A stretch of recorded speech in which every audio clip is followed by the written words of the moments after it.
Salut à toi, on se retrouve dans cette vidéo pour voir ensemble l'erreur fatale qui t'empêche d'avoir une vie épanouie, d'avoir une vie heureuse. C'est une erreur que j'ai pu faire durant vraiment très longtemps et le jour où j'ai compris ça, où j'ai réalisé ça, où j'ai mis en place autre chose, ça a complètement modifié ma vie en positif. Cette erreur, c'était de faire dépendre mon bonheur des autres. C'était que mon niveau de bonheur ou de tristesse soit lié au comportement des autres envers moi-même. Si les autres allaient dans mon sens, s'ils m'aidaient, s'ils pensaient à moi, j'étais heureux. Alors qu'à l'opposé, si les autres n'allaient pas dans mon sens, s'ils ne m'aidaient pas, s'ils ne pensaient pas à moi, j'étais triste, frustré, énervé. Et c'est une erreur pour deux raisons.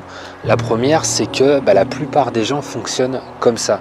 Ce que je veux dire par là, c'est que la plupart des gens attendent des autres, attendent vraiment que les autres fassent des choses, disent des choses à propos d'eux pour maintenir leur niveau de bonheur. En fait, tant que les autres sont positifs envers eux, ils sont heureux. La plupart des gens fonctionnent comme ça. Ils attendent que tu les complimentes, ils attendent que tu fasses quelque chose, n'importe quoi, que tu les aides. Mais tant que tu fais quelque chose qui va dans leur sens, ça les maintient heureux. Ça augmente leur niveau de bonheur ou alors ça maintient ce niveau de bonheur s'ils étaient déjà heureux juste avant. Et c'est complètement évident étant donné que la plupart des gens ne font pas de travail sur leur ego. Donc ça veut dire sur leur estime de soi. Donc en clair, quand quelqu'un va te demander quelque chose, du moins attend quelque chose de toi plutôt, c'est pour renforcer son ego. La plupart du temps ça fonctionne comme ça, parce que les gens ne se sont pas intéressés à tout ça, n'ont pas fait de travail vraiment sur eux-mêmes. Donc la seule façon pour eux de se sentir assez important aux yeux de la société et quelque part de se sentir supérieur aux autres, voire potentiellement à toi, c'est que tu les complimentes, c'est que tu fasses quelque chose qui les gratifie, qui augmente vraiment leur ego, leur estime d'eux-mêmes. Et c'est terrible de fonctionner comme ça parce que si vraiment ça va plus loin dans le processus, si une personne, je vais te donner un exemple tout bête, une personne est assez isolée des autres, elle n'a pas beaucoup de liens sociaux, etc. et elle n'a pas fait de travail sur son ego, sur son estime d'elle-même, donc cette personne est tout le temps dans l'attente que les autres la complimentent. Si cette personne n'a pas fait ce travail encore une fois et qu'elle n'a pas donc les autres qui la complimentent, les autres qui la rassurent, on va dire, elle peut devenir aigrie, elle peut devenir vraiment frustrée, voire méchante du coup, et chercher à rabaisser les autres pour maintenir encore une fois son ego assez élevé, pour renforcer son ego, son estime d'elle-même. Donc cette personne peut se mettre vraiment littéralement à enfoncer les autres, les démolir, juste pour se sentir heureuse. Bien sûr, bien évidemment, c'est pas la bonne façon de faire, c'est pas un niveau de, c'est pas un bonheur, on va dire, qui est sain, c'est malsain. Et ça, tu peux le voir facilement autour de toi. Les personnes qui vont chercher à te descendre, te rabaisser, te critiquer, que ce soit pour tout et n'importe quoi, ça peut être tes habits, ça peut être ton mode alimentaire, ça peut être vraiment n'importe quoi. Toutes ces personnes-là, c'est simplement parce que elles n'ont pas fait de travail sur leur estime d'elles-mêmes et elles pensent que c'est en rabaissant les autres qu'elles vont pouvoir se sentir supérieures et heureuses. Malheureusement, encore une fois, c'est malsain. Et franchement, leur en veut pas. Entre pas dans ce piège d'essayer de renvoyer la balle, etc., ping-pong, ah ouais, tu m'envoies une insulte, je te renvoie une insulte, ça sert à rien. C'est inutile, c'est simplement que ces personnes, pour elles, c'est la seule façon, malheureusement, pour elles de se sentir vivante. Ce que tu as simplement à faire, c'est soit t'écarter complètement de ces personnes, les faire sortir de ta vie, si c'est possible, ou alors, si vraiment c'est pas possible, par exemple ta famille, c'est pas forcément évident de le faire, à ce compte-là, il faut vraiment faire un travail sur toi-même et ne pas prendre personnellement ce qu'on te dit. Il faut vraiment toujours te souvenir que ce qu'on dit sur toi, tu as toujours le choix, tu peux choisir vraiment de prendre cette critique pour toi ou non, de la mettre de côté. Tu as toujours la possibilité de choisir de ne pas être impacté par ce que te dit une personne ou une autre. Donc, si tu comprends que presque tout le monde attend que les autres les rendent heureux, tu te rends compte que l'énergie, elle circule pas en fait. C'est simplement ça. Et c'est pour ça que tu peux être très malheureux si tu restes dans cette attente, si tu attends vraiment que les autres te procurent du bonheur. La deuxième raison pour laquelle c'est une grave erreur de faire dépendre son bonheur des autres, c'est tout simplement parce que ça suit la suite logique de tout ce que je t'ai dit avant. C'est parce que le bonheur est interne, il provient de toi, du moins il devrait provenir de toi et aller vers l'extérieur. C'est toi et toi seul qui crée ton propre bonheur. Ça ne devrait pas provenir de l'extérieur. Du moins, c'est comme ça. Ça peut t'aider à être heureux, tout ce qui est externe, tes conditions de vie, etc. De vouloir la richesse, etc. Pourquoi pas, d'avoir une belle maison. Bien sûr, ça peut y contribuer, mais il faut vraiment se rendre compte que ça doit, de façon plus pure, provenir de toi. Vraiment, si tu veux un bonheur qui est sain, un bonheur qui est pur, qui est équilibré, ça doit provenir de toi-même. Et ce qu'il faut comprendre également, c'est que tu peux vivre dans un environnement qui est extrêmement stressant, mais rester heureux, rester en paix, rester dans le bonheur. Alors c'est très difficile pour la plus grande partie d'entre nous, ça c'est sûr, mais en tout cas c'est possible. Donc pour avoir une vie épanouie, pour être heureux, c'est préférable, plutôt que d'attendre que les autres te procurent du bonheur, c'est préférable de créer toi-même ton propre bonheur. Et ce qui est génial, si jamais tu ne le savais pas, c'est que tu es la moyenne des 5 personnes que tu côtoies le plus dans ton quotidien. Alors pourquoi est-ce que c'est génial? Je vais te le dire tout de suite. D'ailleurs, il faut que je me dépêche parce que le soleil est en train de se coucher, donc il faut vraiment que je termine cette vidéo. Ce que j'allais dire, c'est que, juste avant de t'expliquer pourquoi est-ce que c'est génial d'être cette moyenne des 5 personnes que tu côtoies le plus, ce que je voulais dire, c'est que choisis bien tes amis. Bien sûr, si tu as des personnes qui sont toxiques dans ton entourage, mets-les de côté.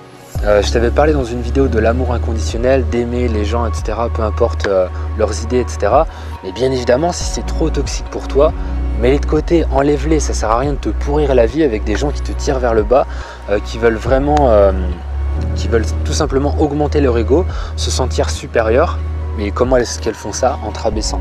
Si c'est comme ça qu'elles fonctionnent, mets-les de côté et ciao. Donc pourquoi c'est génial de comprendre que tu es la moyenne des 5 personnes que tu côtoies le plus dans ton quotidien? Tout simplement parce que si tu as bien choisi ces amis, si vraiment ils te tirent vers le haut, si toi tu fais en sorte de travailler sur ton propre bonheur, donc encore une fois de l'interne vers l'externe, tu vas influencer ces 5 personnes et elles-mêmes, si elles appliquent ça aussi, elles vont t'influencer aussi et ce sera vraiment un cercle vertueux positif. Tout le monde va se tirer vers le haut sur le bonheur. Alors maintenant, comment activer le bonheur depuis l'intérieur? Le premier conseil, la première méthode très puissante que je vais te donner, c'est la méditation. Pourquoi est-ce que la méditation est efficace si tu veux créer un bonheur qui est pur? Parce que la plupart du temps, quand on est malheureux, on fuit la réalité à travers les distractions, l'alcool et en règle générale tout ce qui va modifier les pensées quand on sent qu'on est malheureux. Alors ça fonctionne, je vais pas te dire le contraire, ça va te rendre heureux mais c'est momentané et en plus de ça sur la santé bien sûr c'est pas top mais voilà, ça va te rendre heureux de manière momentanée. Et pourquoi est-ce que ça ne fonctionne pas vraiment? Parce que tu ne résous pas le problème, tu ne vas pas chercher le problème à la racine.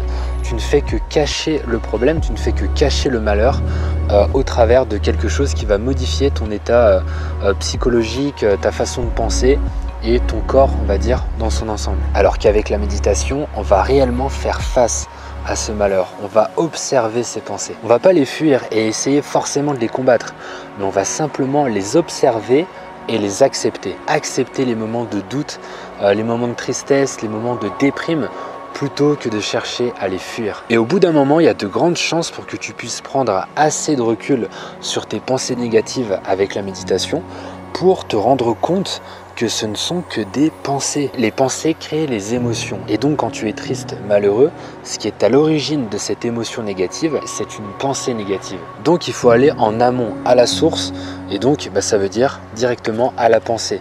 Aller voir ce qui se passe au niveau de la pensée. Plus tu vas méditer, plus tu vas créer un environnement mental positif, plus tu vas vider les poubelles de ton esprit et diminuer ton niveau de stress. C'est prouvé scientifiquement. Ce que tu peux également faire, le deuxième conseil que je vais te donner, qui fait partie d'ailleurs des 5 conseils qui sont présents dans mon guide gratuit Objectif Zen et Heureux, je t'en reparlerai en fin de vidéo dans pas très longtemps.